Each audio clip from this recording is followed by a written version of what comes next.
is she she started scheduling me too much. I was in high school, and she started scheduling me too much because of that. And when I couldn't make or meet the hours that she wanted, of course, she got frustrated, and unfortunately, we parted ways. I actually, said I can't do this anymore. I'm not having a personal life. I'm not having, I can't get my schoolwork done.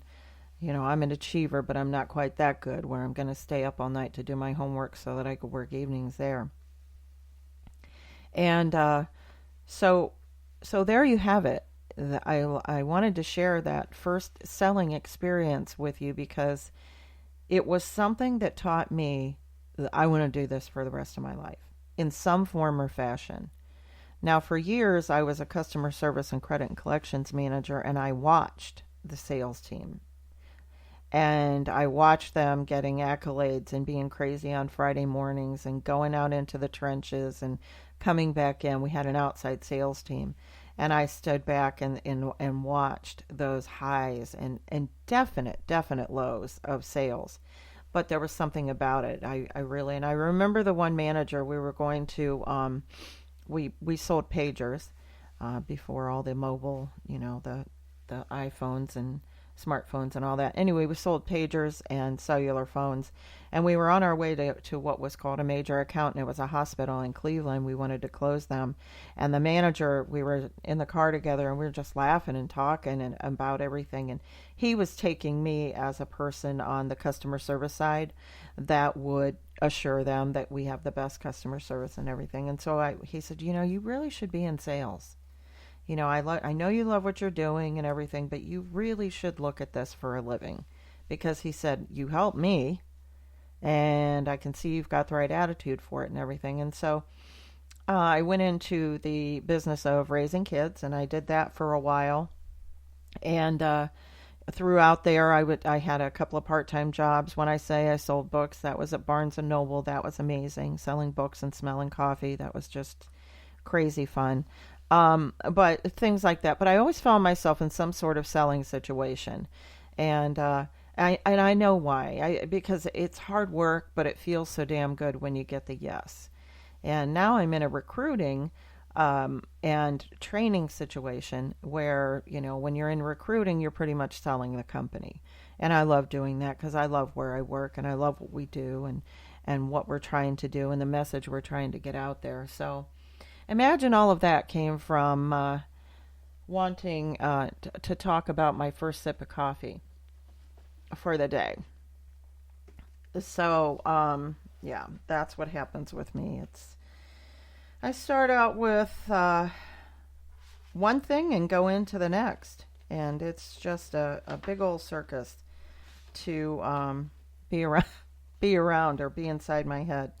They joke about me at work and say that they picture like these little monkeys with cymbals going, na na na na na na na na na na na na, and hey, that's fine, because I kind of still feel the same way about that too. There's a lot that goes on in there, but thank you for listening and putting up with it. I appreciate it. Um, so yeah, so that's the thing for today. Thinking about your firsts. What made you feel good? What takes you back and you're just like, oh God, that is so neat to remember that, and thinking about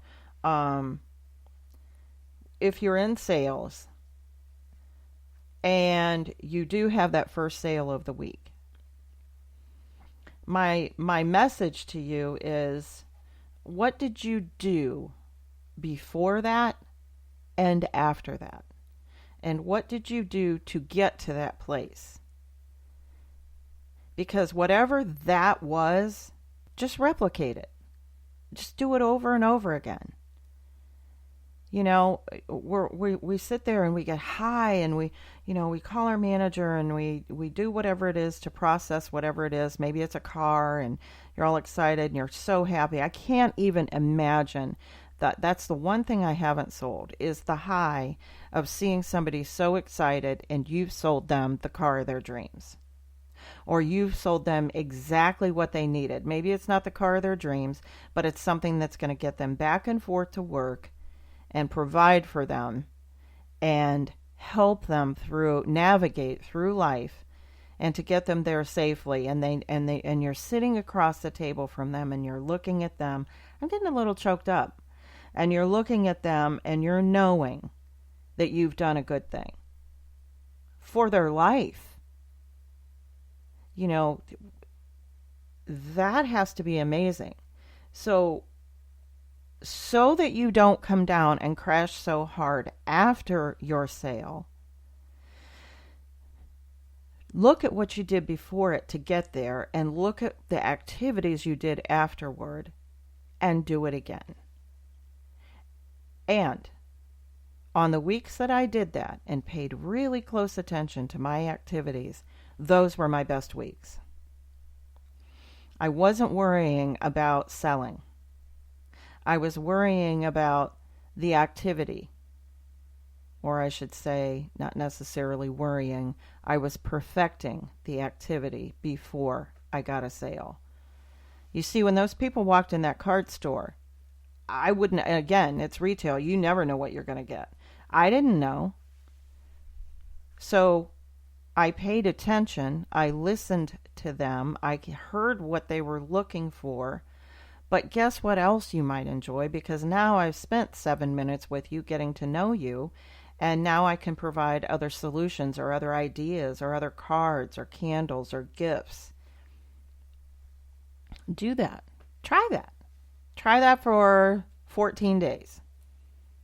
Pay attention. Write it down. What were you doing before and after? And here's the thing. People give up in sales and they quit. And they start out really good, and then they get to this place where they're drumming fingers and they're starting to sweat. And they can't figure out what to do because they haven't had a sale. And they're just wringing their hands and they're thinking about their family and they're thinking about their bills that they paid. And they got into this damn occupation of, you know, whether you can make as little money as you want or you can make as much money as you want. Or I should say you can make as little money as you don't want or make as much money as you want. But you did it, and you're in sales for a reason. And the reason why you're wringing your hands and you can't figure out what to do, and you're sitting in that situation, is exactly why everyone says, or many people say to you, I can't do sales. I could never do that. And so that makes you unique and special. So what you need to do is revisit when you made that sale. Revisit your mind and your brain and what it took to get there, and whatever those activities were and the process was to get you there. That's what you need to focus on. That's what you need to, not that you didn't make a sale this week. Press reset. Think about that first sale. Think about that big sale. What did you do to get there, and how can you replicate and duplicate it again and again and again, and get the hell out of your own head and start doing the process and quit worrying about, if you want to worry about numbers, worry about how many times you're contacting people. If you want to worry about numbers, worry about how many times, how many business conversations, quality business conversations you're having in a day. If you spend time on that process and those activities, the sales are going to come. They can't help it, because you are having conversations in a learning and sharing environment, and you are providing solutions to what they may need, and that cannot help but produce results. Now, I got a little bossy. Do that. I'm telling you, you're going to make a lot of money. You're going to have a lot of fun at work. You're going to make your boss and everybody proud, so do that. It's a good thing. Hey, if you're afraid to do it anyways. We call that courage. If you're leading in fear or leading in love, switch it over and definitely lead in love if you're deciding between the two. And above all, if you're out there and you're feeling all weak and scared and afraid, thinking nobody loves you, I do. Have a great day. It's Bev with the Bev D Show.